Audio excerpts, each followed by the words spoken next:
রাধে রাধে। আজ ভোরবেলা ঘুম থেকে উঠেই আমি আর বর্মশাই বেরিয়ে পড়েছিলাম মায়ের ফুল আনার জন্য হাওড়ার ব্রিজের তলায় যাওয়ার উদ্দেশ্যে। সেখানে যাওয়ার পরে আর এক দৃশ্য দেখে মাথা তো গেছে ঘুরে। আমি ভেবেছিলাম ভোরবেলা যাচ্ছি ঠান্ডায় গুরুসিঁড়ি মেরে তাহলে একটু গায়ে চাপাচুপি দিয়ে বেরোই, কিন্তু ওখানে যাওয়ার পর ভাবছি কেন আমি ফুল হাতা জামা বা মাথায় ওড়না নিয়ে এসেছিলাম, এটা ভাবছি। এত ভিড় এত ভিড় যে গেছে একদম ঘামে নেই। তার মাঝখানে দেখতেই পাচ্ছ, আমি বলছি এরকম কোনো ব্যাপার নয়, তোমরাই দেখে বলো যে কী ভিড় না কী ভিড়। এই ভিড় ঠেলে বর্মশাই একবার ভাবছে যাবে না যাবে না। তাই ভাবলাম চলো মায়ের জন্য এসেছি যখন ফুল নিয়ে ফেরা যাক। ফেরার পথে দুজনে আমরা ঘুগনি মুড়ি খেয়ে বাড়ি ফিরলাম।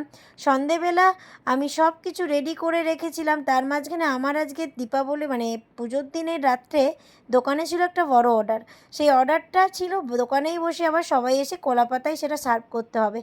তো সেই ইয়েতে আমি চলে গেছিলাম দোকান খুব তাড়াতাড়ি, যার জন্য আমরা প্রদীপটা কিন্তু এবারে সন্ধেবেলা জ্বালাতে পারিনি। আর মায়ের পুজো যেহেতু সারা রাত ধরে, আমরা দোকান থেকে ফিরে আসার পরই আমরা এই ফুল সাজিয়ে নিয়ে প্রদীপগুলো 108 প্রদীপ জ্বেলে নিয়ে আর দিদা সব কিছুতে তেল সলতে দিয়ে রেডি করে রেখেছিল, যার জন্য আমাদের খুব তাড়াতাড়ি হয়ে গেছিলো এসে জ্বালাটা। সবাই মিলে বর্মশাই পুরো চারিদিকে প্রদীপ দিয়ে গোটা ঘরের চারিদিক আলোয় আলোকিত করে তুলেছিল।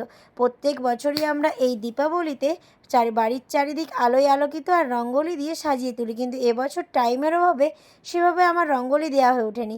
আজ কিন্তু পুজোর দিন রঙ্গোলি না দিলেও আমি কিন্তু পরের দিন দিয়েছিলাম। আজ আমি একটু গাঁদা ফুল দিয়ে হ্যাপি দিওয়ালিটা সাজিয়ে ওর মধ্যেই প্রদীপগুলো জ্বালিয়ে দিয়েছিলাম, আর রাস্তাতে একটুখানি প্রদীপ জ্বালিয়ে চারিদিকটা সাজিয়ে তুলেছিলাম।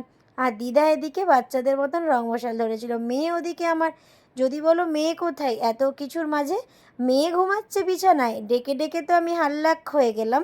আর ফিরে এসে দেখি দিদা জ্বালাচ্ছে মেয়ের বদলে। যাই হোক, কেউ না কেউ তো জ্বালাচ্ছে। বর্মশাইও নিজে বাচ্চার মতন বলল আমিও তাহলে একটু রং মশাল জ্বালাই। আমিও বললাম যে হ্যাঁ অবশ্যই, আজকের দিনে ফুলঝুরি রং মশাল একটু না জ্বালালে কেমন লাগে, তাই না? আমি ফিরেছিলাম দোকান থেকে কিন্তু প্রায় 1:30 পর এসে বাড়িতে এইরকম আলোয় আলো সাজিয়ে দেখতে আমাদের যেমন ভালো লাগছে আর নিজেদেরও টায়ার্ড মনে হচ্ছিল পারবো কি 1:30 সময় বাড়ি ফিরে সারা দোকানের কাজ সামলে, তারপর মনে হচ্ছিল না জেগে থাকতে পারবো। কিন্তু মাই জানে মায়ের পুজো, তাই মা ঠিক জাগিয়ে দিয়েছে। আমরা ঠিক 3টের দিকে ঘুমিয়েছিলাম, মেয়ে খালি উঠছিল না, অ্যাকচুয়ালি রাত হয়ে গেছে তো। আর ও কিন্তু রাত হয়ে গেলেও এরকম কোনো ওর মধ্যে ব্যাপার থাকে না, কিন্তু ওই দিন মনে হচ্ছে ওর শরীরটাও ঠিক ভালো ছিল না, যার জন্য ক্লান্তই ঘুমিয়ে পড়েছিল। নাহলে আমি প্রচণ্ড ডেকেছিলাম, যার জন্য উঠতেই পারলো না। আর বর্মশাই বাচ্চাদের মতন একটু রংমশান নিয়ে খেলা করছিল, তার মাঝে আমার দিচ্ছিল কারেন্টের তারটা পুড়িয়ে। দীপাবলি তো চলে গেছে, আমার ভিডিওটা অনেক লেটে এসেছে আমি জানি, কেননা আমার টাইমের অভাবে আমি অনেকটা দেরি করে দিয়ে ফেললাম। কেমন লাগলো অবশ্যই।